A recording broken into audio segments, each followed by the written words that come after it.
Friends, welcome to Yadnya Investment Academy. In this video, we are going to see what is the difference between saving and investing. Now, at times when we put our money into certain instruments, we think that we are investing, but actually you are saving and not investing. Surprised? So let's see what is the difference between saving and investing. Putting your money that is left behind from your post-tax income after deducting your expenses and liabilities into a physical location like your cupboard drawer or a bank locker, or putting it into an instrument that gives you returns equal to or below inflation is called saving. When you put your money into a physical location like a cupboard drawer or a bank locker, your money is actually eroding as the inflation is eating away its buying power. When you put your money into instruments that give you post-tax returns equal to inflation, your money is not growing at all. And in case your post-tax returns are below inflation, again your money is losing its buying power. So shouldn't we ever use instruments that give us post-tax returns equal to inflation? Oh, we should. In a scenario when our investment horizon is less than 3 years, because for such a short duration, instruments that give us post-tax returns higher than inflation could be volatile. Examples of savings instruments are your savings bank account, liquid and short-term debt funds, fixed deposits, post office schemes, insurance plans, etc. All these instruments give you returns, that is post-tax returns below, equal to or slightly above inflation. So this was all about my short-term goals. What about my long-term goals where my investment horizon is more than 3 years? Now in this scenario, I would need instruments that give me post-tax returns over and above inflation, because in my working years, I have to build wealth to achieve all my long-term goals. And so, putting my money into instruments that give me post-tax returns above inflation is called investing. So what are these investing instruments? Long-term debt funds, equity-oriented or debt-oriented hybrid funds, stocks, real estate, etc. are investing instruments.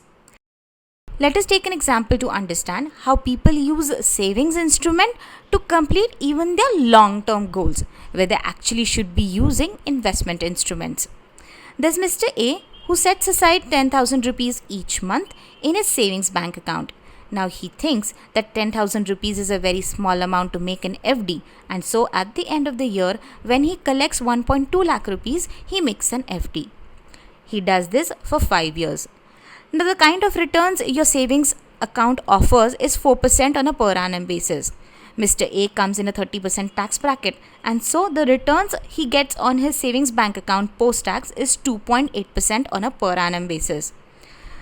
Let us assume in the past 5 years, he has got a 8% on a per annum basis kind of interest on his fixed deposit.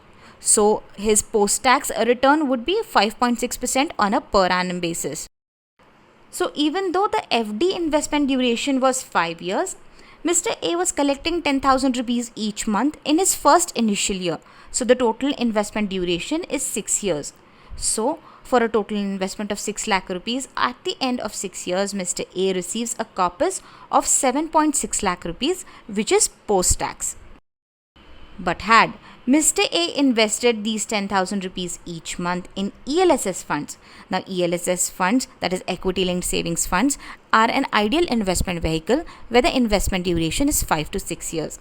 So had Mr. A invested 10,000 rupees each month in ELSS funds for 5 years and then kept this amount invested for another year, which makes a total investment duration to 6 years, and had Mr. A's ELSS funds given him post-tax returns of 12% on a per annum basis, he would have received a corpus of 9.13 lakh rupees, which is post-tax.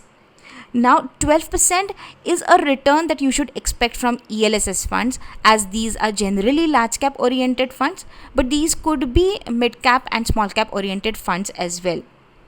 ELSS funds as of May 2018 have given returns of around 19% pre-tax on a per annum basis in the last 5 years, and best funds have given even superior returns. So if we consider 18% post-tax returns on ELSS funds, so for a total investment of 6 lakh rupees in ELSS funds, Mr. A would have collected a corpus of 11.3 lakh rupees.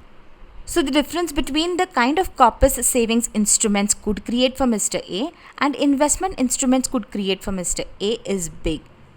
And here we are talking about an investment duration of 6 years. But the power of compounding starts showing its real power as the investment duration increases. And so, savings instrument is an ideal investment vehicle where your investment duration is less than 3 years, and investment instruments are an ideal investment vehicle where your investment duration is more than 3 years. So choose your instrument wisely. So friends, that's all on this video. Hope the video has been useful. Thanks for watching this one. Watch this space for more such topics. If you have any questions, do let us know in the comment section below our videos. And if you like our videos, please do subscribe and share.